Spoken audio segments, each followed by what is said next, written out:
Baik, dokter gigi sejawat yang berbahagia, marilah kita melangkah ke materi kedua dengan narasumber pemateri kedua kita yaitu dokter gigi Andi Tajrin, Magister Kesehatan Spesialis Bedah Mulut dan Maksilofasial.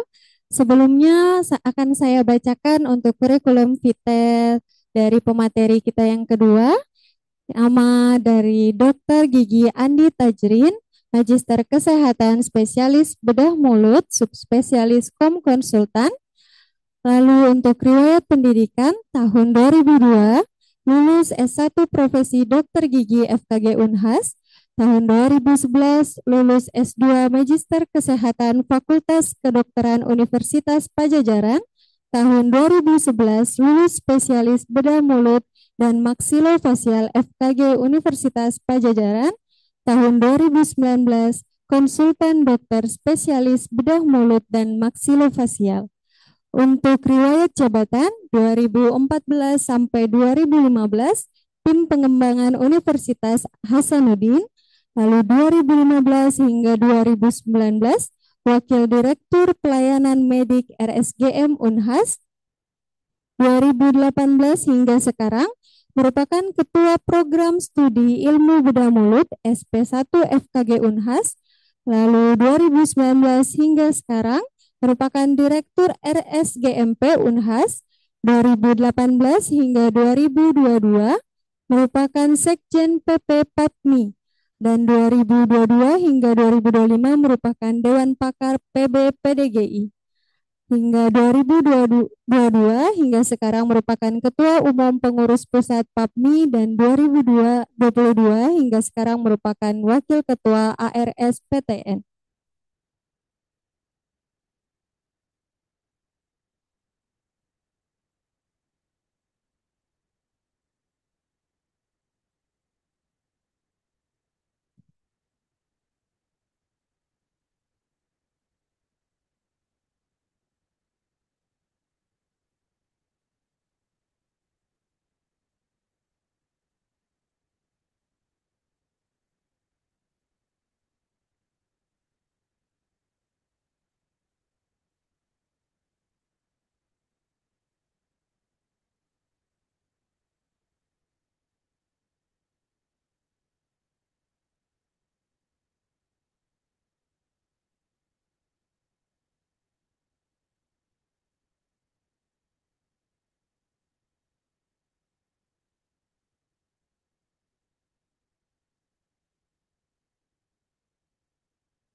Baik, untuk materi kedua dari Dokter Gigi Andi Tajrin dengan judul Manajemen Nyeri Pasca Ekstraksi Gigi. Dengan hormat kami persilahkan, Dok.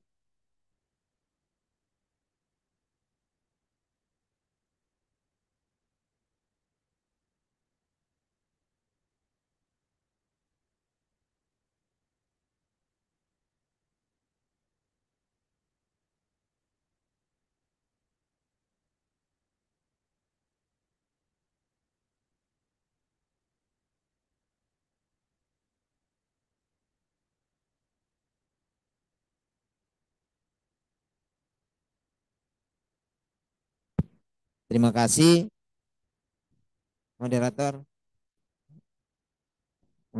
Dokter Gigi juga ya. Oh iya, makasih banyak ya. Eh, Sebenarnya kita bukan materi nih, bagusnya kita diskusi saja. Cuman berapa orang? Upayakan sekitar 20 menit paling lama.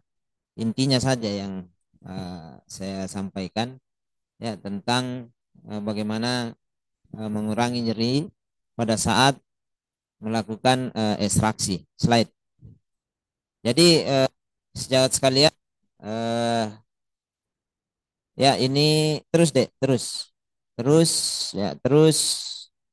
Nah, ini sebagai pendahuluan bahwa tindakan kedokteran gigi menyebabkan cedera jaringan, nyeri merupakan hal paling mendasar dan mengetahui cara diagnosis serta terapi. Jadi intinya sebenarnya dokter gigi itu bagaimana mencegah ya terjadinya nyeri pada saat melakukan pencabutan dan setelah pencabutan gigi.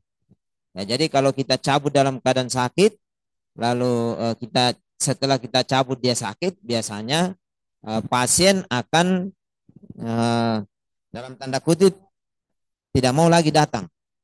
Dan jamu ke dokter gigi itu. Kenapa? Sakit sekali. Waktu dia cabut, dia bilang tahan, tahan, tahan bu, tahan. Sedikit lagi bu, tahan. Nah itu dokter gigi tidak boleh begitu.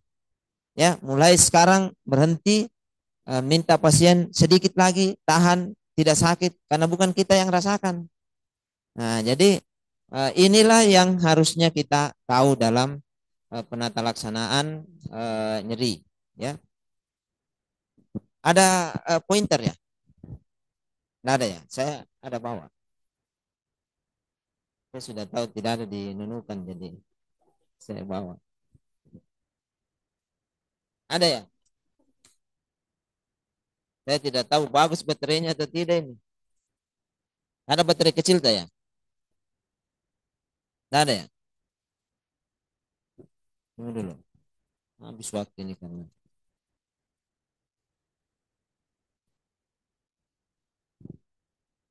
Ada dua saya bawa.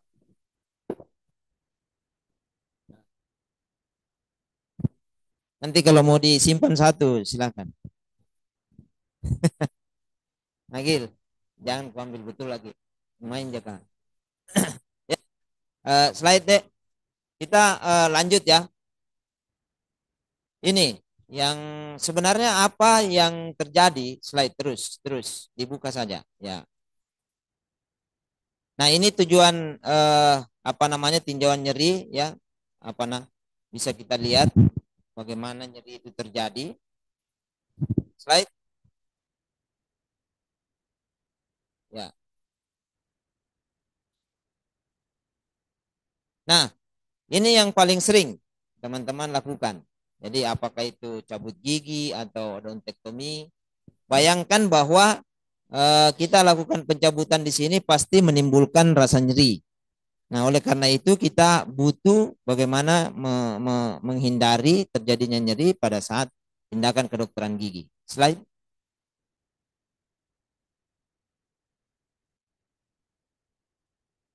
Nah, jadi begini, saya sengaja eh, kasih seperti ini, ya. Saya sengaja copy banyak-banyak karena saya tahu kalau kita sudah kaya, ya banyak pasien di daerah sudah malas membaca, ya. Toh, ya, jangan malu-malu, sama sama Gayata. Kenapa saya kasih begini? Supaya teman-teman bisa baca. Nah, singkat, nanti ini PPT-nya silakan ambil. Apa yang sebenarnya terjadi ya pada saat kita cabut gigi? Ya, apa yang terjadi adalah adanya fase inflamasi. Di sini adalah fase di mana nyeri bisa terjadi yang hebat terhadap apa yang kita lakukan. Ya, dari hari pertama sampai hari ketiga, kalau itu kita tidak tata laksana dengan baik, maka akan terjadi ya nyeri yang hebat terhadap pasien. Nah, di sini setelah pencabutan ya darah mengisi soket ya yang kosong, lalu bekuan ini penting untuk melindungi luka, mencegah infeksi dan menjadi ya kerangka awal untuk regenerasi jaringan. Nah, disinilah tanda inflamasi pasti ada. Ya, kalau kita odontektomi melibatkan jaringan lunak, dia akan terasa bengkak, ya ada merah, ya ada nyeri dan merupakan respon inflamasi. Slide. Ya, terus terus terus. Ya. Nah, lalu fase kedua proliferasi di hari ketiga sampai ketujuh. Ini juga kita harus pelihara. Oleh karena kenapa? Kalau pasca ekstraksi kita tidak pelihara dengan baik, maka dia akan berakhir infeksi. Nah, dia bisa alveolitis atau dry socket atau infeksi jaringan lunak atau ya osteomelitis. Nah, jadi kita harus tetap jaga ini proses utama ya, adanya fibroblast mulai masuk ke area luka ya, memproduksi kolagen ya, itulah yang nanti ya sel-sel menghasilkan sel-sel endotel ya, yang memulai angiogenesis atau pembentukan pembuluh-pembuluh darah baru untuk regenerasi dari jaringan. Jadi itu yang terjadi di soket ya selama 1 sampai 7 hari. Nah, yang dimana dia berakhir di eh, terjadinya granulasi dari jaringan. Nah, soket di sini mulai terisi dengan granulasi yang putih-putih itu, ya. Kadang, dok, ini kenapa saya sudah cabut gigi, di bekas pencabutan ada putih, dok? Tidak apa-apa itu, dok. Nah, ini yang terjadi. Jadi teman-teman harus jelaskan bahwa itu adalah proses yang normal.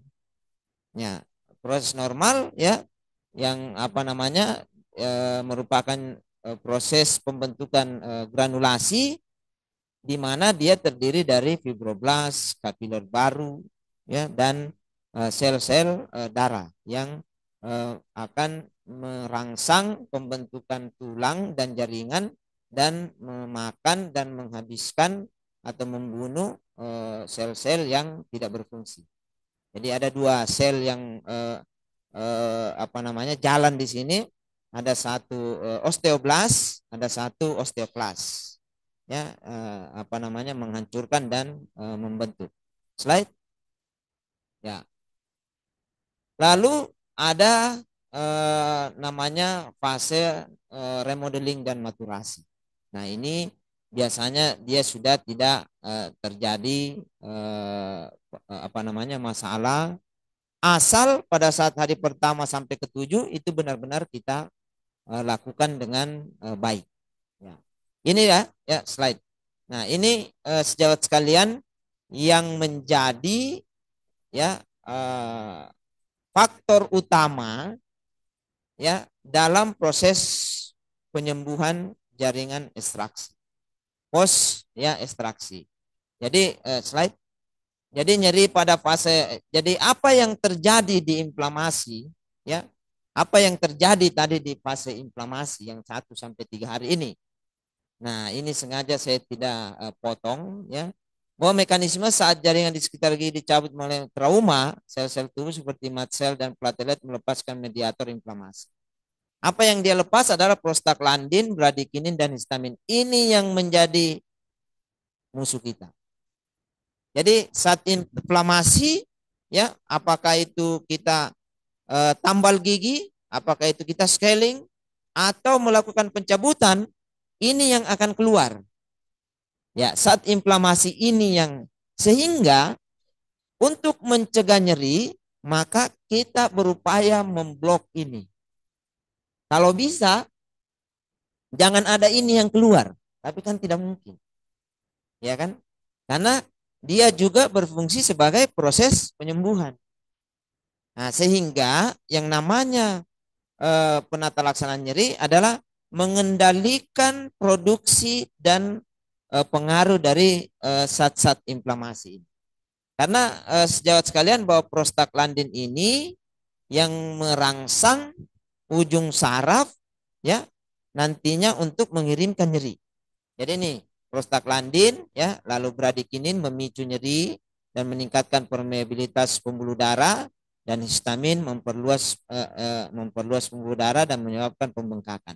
Jadi 3 zat-zat ini banyak sebenarnya, tapi yang secara umum ya adalah prostaglandin, bradikinin, dan histamin. Intinya sebenarnya bagaimana mengendalikan 3 ini. Kalau kita sudah bisa kendalikan ini, maka nyeri tidak akan terjadi. Nah, maka beberapa menit ke depan kita akan diskusi tentang bagaimana mengendalikan zat-zat inflamasi. Ya, ya. Slide. Nah, ini saya urai dulu teorinya ya. Lalu trauma jaringan dan kerusakan saraf. Ya, ini pencabutan gigi melibatkan trauma pada jaringan lunak, periodontal, dan tulang alveolar. Kerusakan langsung pada saraf-saraf di sekitar area ini dapat menghasilkan nyeri. Nyeri pada pencabutan gigi pun bisa dihasilkan dari sini. Ya, ada trauma langsung, ya, Dan semua ini dihasilkan oleh yang tiga tadi atau zat inflamasi tadi, zat-zat inflamasi. Jadi prinsip bagaimana mengendalikan zat inflamasi yang ada. Ya, slide. Lanjut. Nah, apa yang terjadi pembengkakan atau udem ya bisa adalah bagaimana pembuluh darah di area luka itu melebar, terjadi vasodilatasi, jadi proses tadi ya, ada prosesnya tadi dengan terjadinya vasodilatasi di pembuluh darah, maka ya satu, dengan terjadinya vasodilatasi maka dia akan merangsang seluruh cairan-cairan yang ada di pembuluh darah itu akan keluar.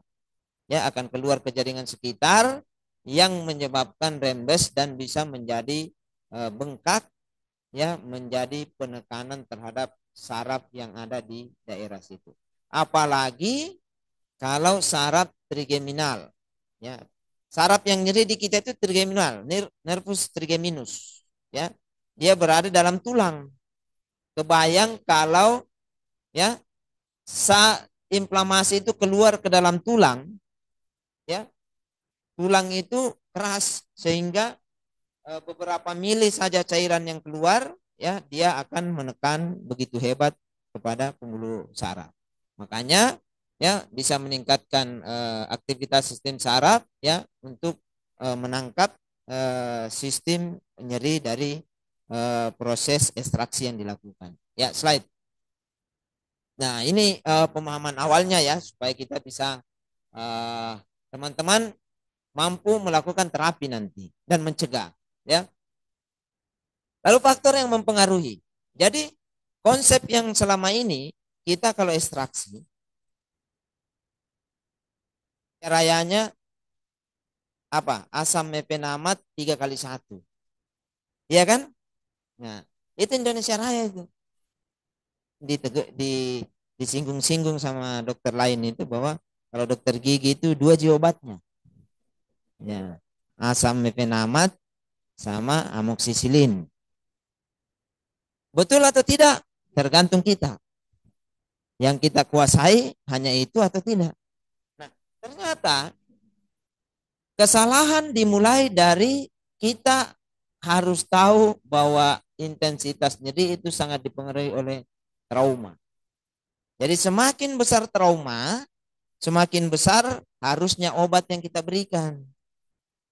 Ya, jangan sisa akar dikasih sama dengan odontektomi kelas 1, apalagi kelas 2.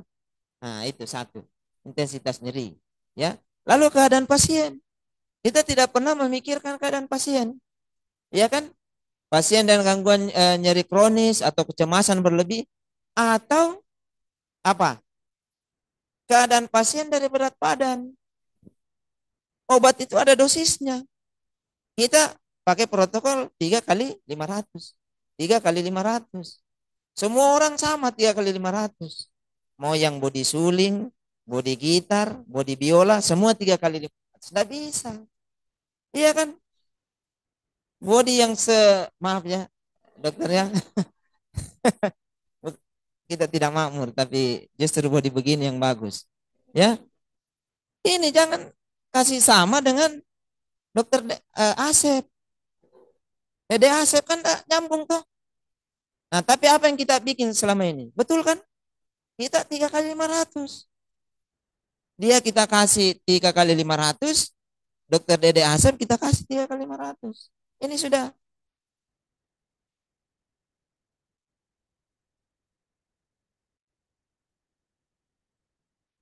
Nah, jadi kita selalu mengabaikan keadaan ya 1 2 3 hari. Dok, ini setelah 3 hari yang lalu, 4 hari yang lalu cabut. Kenapa mulai sakit gigi saya? Oh, memang wajar itu Bu, sabar saja. Nah, itu kan kita tidak tahu terjadinya infeksi. Nah, itu hati-hati.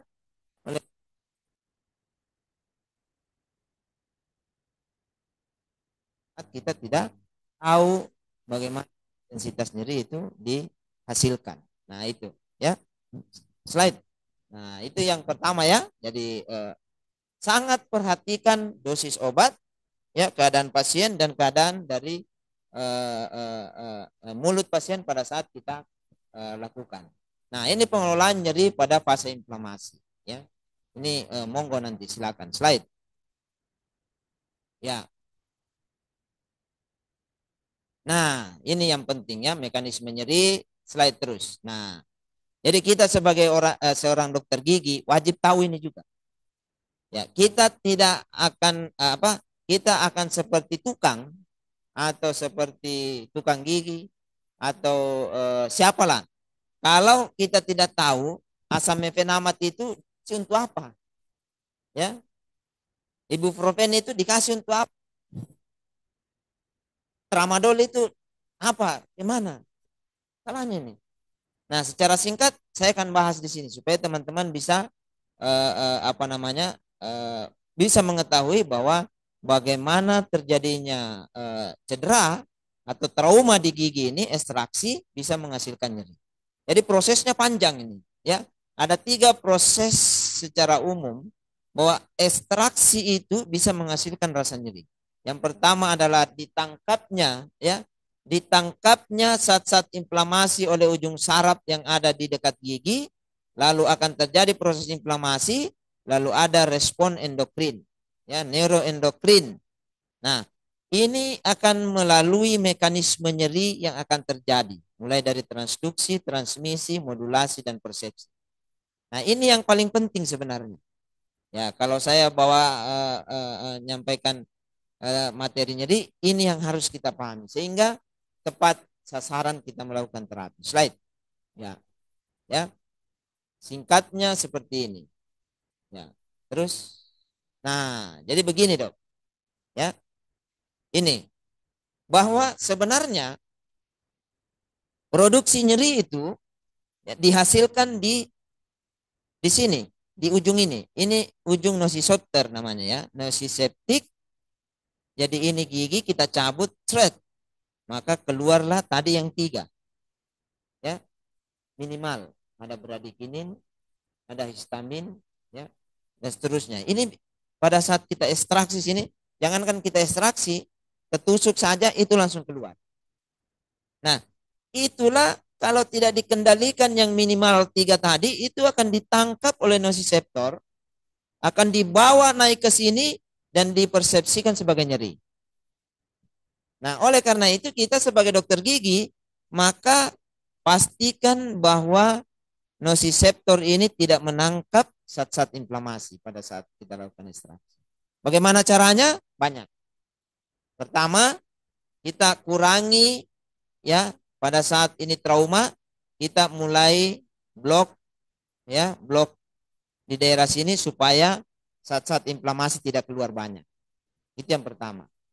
Yang kedua, kita kasih obat yang ada di sini, ya, yang antiinflamasi, sehingga inflamasi yang zat-zat inflamasi yang keluar itu ditangkap atau diblok oleh obatnya yang bekerja di sini.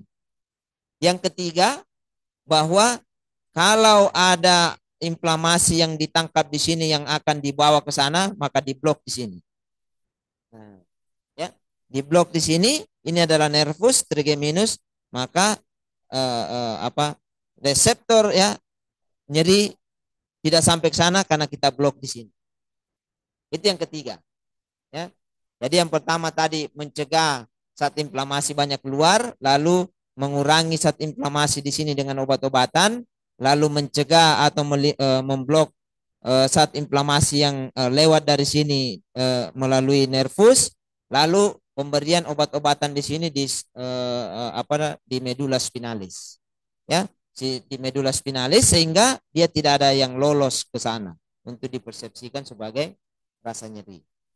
Nah, proses inilah yang paling penting dalam proses nyeri. Nah, jadi kalau dokter mampu melakukan pencegahan di sini, lalu mengurangi di sini, lalu memblok di sini, lalu memblok di sini, lalu tidak ada yang sampai dirasakan nyeri, maka inilah penata laksanaan nyeri yang baik. Ya, jadi ini intinya ya, slide. Nah, kita trauma ini adalah cabut gigi karena kita bicara tentang cabut gigi. Ini derajat nyeri saya kira tidak ada masalah. Slide terus. Terus tinjauan pengobatan nyeri, ya ini tujuan pengobatan nyeri mengurangi penderitaan, meningkatkan kualitas hidup dan mengurangi intensitas nyeri. Slide. Terus ya kita langsung ke intinya saja ya karena sudah mau jam 12. Slide. Nah, ini strategi pengobatan nyeri. Jadi sebaiknya dokter kalau ada orang nyeri pasca pencabutan gigi harus pakai tahap ini. Tahap pertama, tahap kedua dan tahap ketiga menggunakan obat analgetik non opioid ya. Nah, jadi apa yang dokter sering kasih selama ini asam mefenamat ya itu masuk ke tahap pertama ini. Ya, dia jenis NSAID. Ya, NSAID. Lalu tahap kedua adalah opioid. Apa itu opioid? Seperti tramadol. Ya. Apa itu tahap satu? Ya NSAID bisa sampai penamat, ibuprofen, ya kata flam itu semua. Ya, jadi hafal banyak-banyak, ya. Dan tahu di mana dia, di mana jenisnya. Nah, jadi opioid jenis ketiga biasanya kita tidak gunakan karena biasanya dia dalam bentuk ini biasa banyak digunakan oleh anestesi. Ya, makanya kalau nyeri yang tidak bisa kita kendalikan, minta anestesi. Ya, petidin misalnya ya atau dia kasih petidin atau dia kasih narkotik. Nah, ini ya, seperti ini. Jadi tahapnya harus dimulai dari NSAID. Ya, slide ini ya strateginya. Jadi yang namanya strategi kalau tepat maka dia akan sesuai. Tapi kalau tidak tepat maka dia akan ini prinsipnya. Jadi setiap pengobatan harus dimulai dari paling bawah. Ya.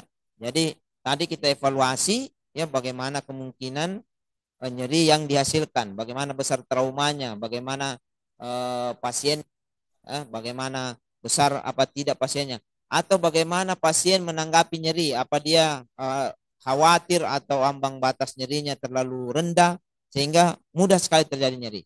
Ini yang kita apa namanya step laddernya WHO ya kita dimulai dengan NSAID. Dimulai dengan NSAID lalu boleh ke opioid rendah ya lalu bisa kombinasi ya ada opioid dan apa namanya NSAID. Nah ini boleh dihafal ya nanti tinggal cari yang mana NSAID yang mana opioid. Tapi yang paling sering kita gunakan sekarang adalah NSAID asam mefenama ya lalu ibuprofen lalu kata flam itu semua NSAID ya non steroid anti inflamasi drugs ya.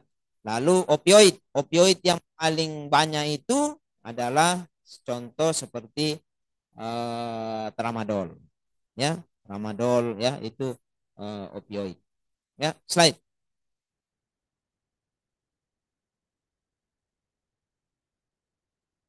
Nah, sejawat sekalian, strategi yang paling tepat dalam melakukan pengobatan nyeri ya sebaiknya memahami ini. Ada yang namanya preemptif dan multimodal.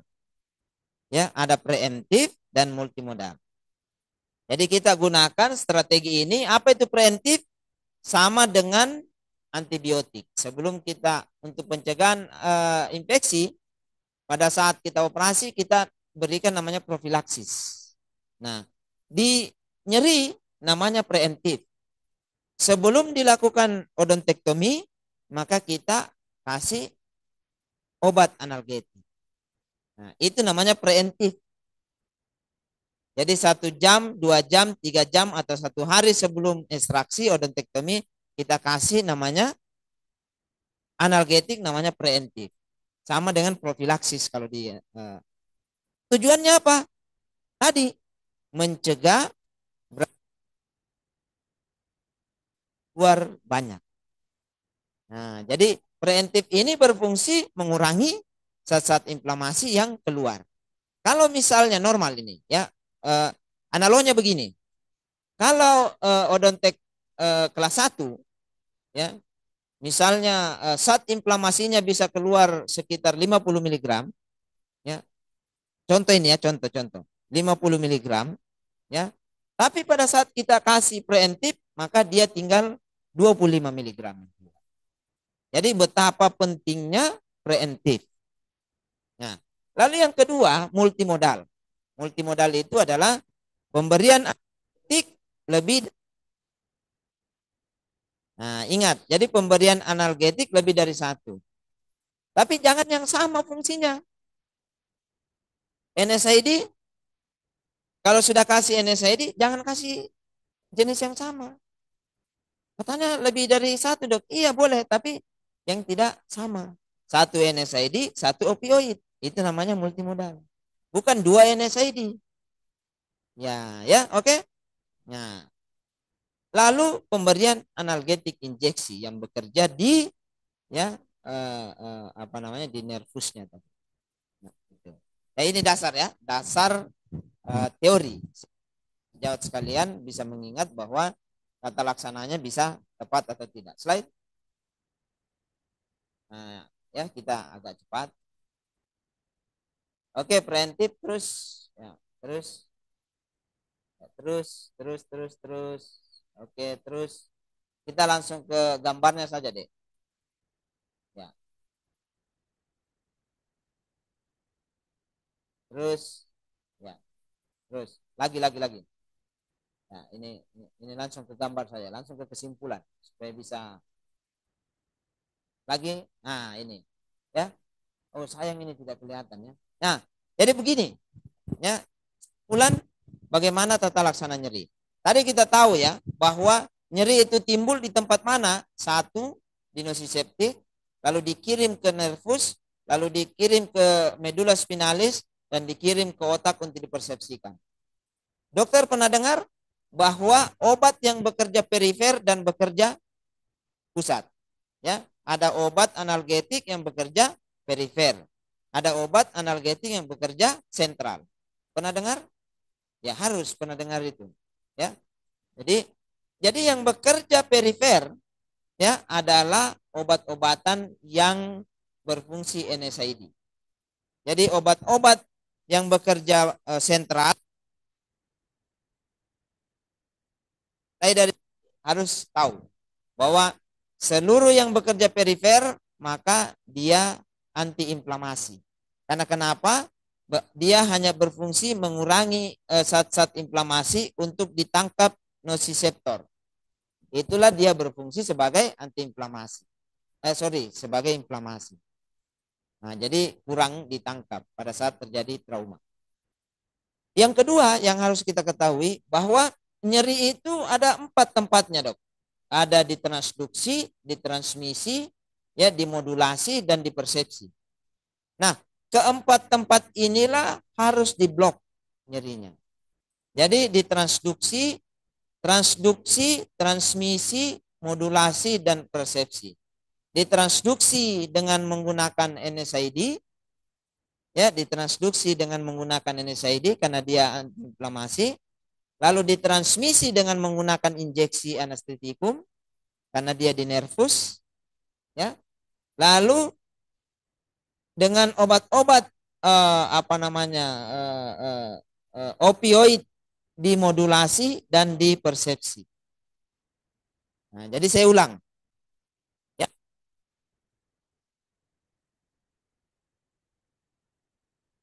Ini. Baru dia bisa ketahuan bahwa bisa kita tidak rasakan nyeri. Di mana? Di transduksi yang bekerja perifer. Jadi transduksi ini dan transmisi adalah kerja perifer. Jadi boleh oleh obat-obat antiinflamasi dan anestetikum. Ya. Lalu ya dimodulasi dan dipersepsi dengan opioid atau menghilangkan kesadaran pasien. Jadi kan pasien tidak sadar. Kalau tidak sadar dia tidak nyeri. Nah, cuman tidak mungkin kita tidak sadarkan pasien pada saat kita ekstraksi. Yang kita berupaya bahwa jangan sampai ada persepsi nyeri yang sampai dari pencabutan yang ada di sini. Dengan cara apa? Reduksi dia di transduksi, hilangkan dia di transmisi, ya kurangi dia di modulasi sehingga inflamasi atau respon apa namanya, nyeri yang dibawa ke otak itu tinggal sedikit, sehingga dia tidak mempersepsikan sebagai rasa nyeri. Ya, ini. Jadi inilah intinya sebenarnya. Ya, inti dari bagaimana rasa nyeri. Slide.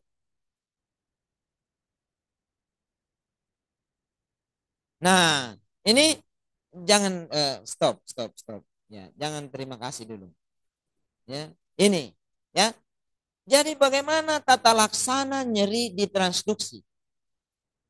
Jadi tata laksana nyeri di transduksi, tata laksana nyeri di transmisi, tata laksana nyeri di modulasi, dan tata laksana nyeri di persepsi. Itu tadi yang kita sudah bahas. Jadi di transduksi nyeri bisa kita lakukan dengan cara pemberian NSAID, menghalangi COX-1 dan COX-2. Atau lakukan lokal anestesi. Ya, ini. Ya, ini di transduksi. Oke? Lalu di transmisi dan di modulasi kita bisa lakukan lokal anestesi. Baik dia epidural atau subaronoid. Tapi kalau kita adalah infiltrasi. Oke? Kita lakukan infiltrasi. Nah, lalu di persepsi dan modulasi bisa kita kasih opioid, ya, baik secara sistemik atau injeksi atau per oral, ya, kita bisa berikan opioid di sini. Sehingga sejawat sekalian, ya, yang selama ini kita lakukan dalam penata laksanaan nyeri hanya satu ini. Bayangkan, dokter lakukan ekstraksi, dokter lakukan odontektomi, hanya ini yang dokter berikan. Hanya pemberian NSAID. Itu pun hanya satu. Asam mefenamat. Kasih. Ini, ya. Kasih asam mefenamat kan? Setelah itu suruh pulang, minum. Sampai di rumah pasti masih nyeri. Karena kenapa? Hanya pemberian menghalangi transduksi dengan cara konvensional. Ya, hanya satu cara. Oleh karena itu kita ingat tadi yang pertama adalah preventif. Jadi tata laksana adalah preventif dan multimodal.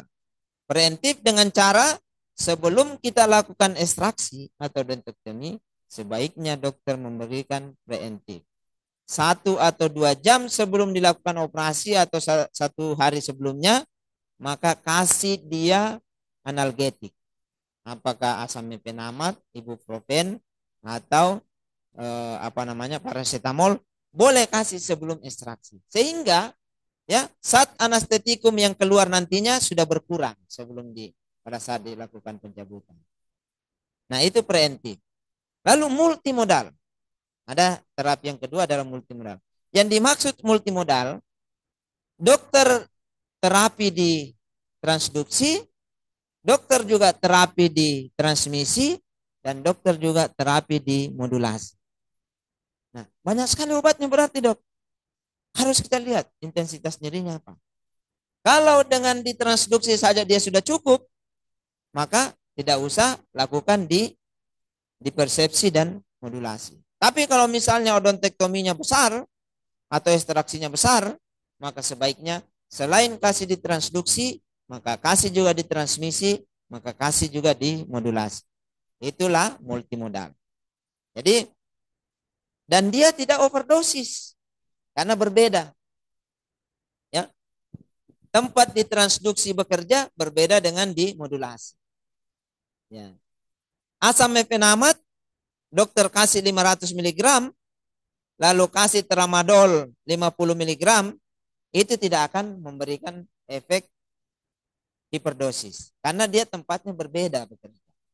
Yang kemungkinan akan memberikan dampak hiperdosis kalau dokter pakai asam mefenamat dan pakai kataflam. Karena itu sama-sama di transduksi bekerjanya. Nah, tapi kalau dia di tempat berbeda, maka dia akan tidak memberikan efek hiperdosis. Nah, oleh karena itu, kalau tempat ini kita mampu kendalikan, maka rasa nyeri tidak akan terjadi. Preventif tadi bahwa kita sudah kurangi sebelum kerja, lalu transduksi kita kasih di NSAID, ya, dia minum, lalu transmisi kita anestesi. Jadi dok, saya kasih trik, ya saya sering sampaikan ini, kalau odontektomi atau ekstraksi, ya pasien pulang, saya anak injek anestetikum. Ya, ini trik. Dokter tidak kan? Pada saat mau odontek kan diinjeksi 1 ampul toh, atau 2 ampul kalau gagal lah. Nah, kalau gagal lagi tambah lagi 3 ampul kan? Diodontek toh, atau diekstraksi. Dokter belum lincah, belum ini hampir 2 jam ekstraksinya misalnya. Setelah itu dokter langsung kasih pulang minum obat. Bayangkan dokter tadi injeksi 2 jam yang lalu, dia sudah hampir sempurna. Hilang itu blok yang ada di sini. Ya, ini fisiologinya. Jadi dokter semakin paham ya. Kenapa anestetikum itu mencegah nyeri? Karena zat-zat inflamasi yang datang dari sini akan dikirim ke sana, diblok, ditutup di sini oleh anestetikum. Nah, masalahnya sudah 2 jam, sudah diabsorpsi, sudah masuk semua ke jaringan, ya, sudah tidak berpengaruh terhadap transmisi. Sehingga sebentar lagi zat inflamasi yang dihasilkan ini akan lolos terus ke sana. Makanya nyeri akan terjadi terus. Nah, oleh karena itu ada triknya. Ya, sebelum pulang pasien kita injeksikan lagi 1 ampul. Kita injeksi lagi, kita infiltrasi. Sehingga dia memulai baru di sini bloknya. Yang sebelumnya sudah mulai habis bloknya, ditambahkan 1 ampul sehingga dia akan memblok lagi kurang lebih selama 3 jam ke belakang.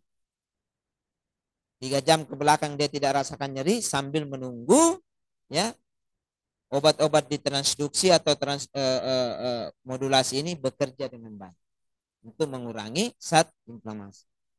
Nah, begitu. Ya. Yang ketiga, kalau misalnya kemungkinan besar dia masih nyeri, ya, boleh yang bekerja secara pusat.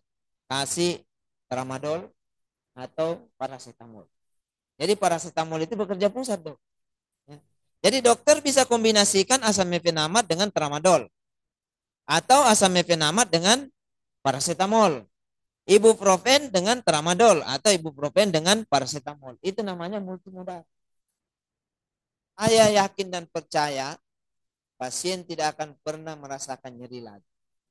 Pada saat sudah odontek, anestesi sebelum pulang, lalu kasih multimodal, kasih di sini dan kasih di sini. Nah, insya Allah tidak.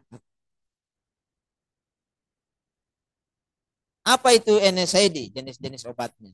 Apa itu opioid? Jadi nanti baca sedikit supaya minimal ada 3 yang diketahui ya untuk masing-masing opioid, NSAID dan opioid ya.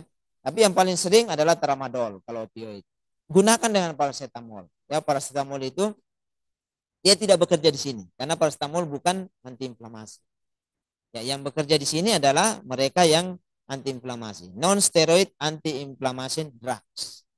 Ya, dia berfungsi di transduksi. Nah, jadi kalau mau diskusi nyeri, bilang ya, dokter blok di mana? Di transduksi, transmisi, modulasi atau persepsi. Clear. Ya, kalau mau clear harus 4. Oke, saya kira itu singkat. Mudah-mudahan bisa dipahami. Dan dengan begini dokter semakin terkenal karena tidak rasa sakit. Ya, kalaupun sekarang sudah sangat terkenal, tapi kalau dia bilang kalau ke dokter Asep tidak ada sakit sedikit pun. Mungkin selama ini karena tidak sakit karena orangnya baik. Nah, sekarang dengan pandainya lagi memberikan terapi, maka tidak ada sakit sama sekali. Nah, jadi ini yang mungkin terjadi pada saat kita memberikan terapi genetik. Demikian moderator singkat karena kita mau sholat Jumat. Tapi inilah yang seorang dokter gigi bisa melakukan penata laksanaan nyeri dengan baik.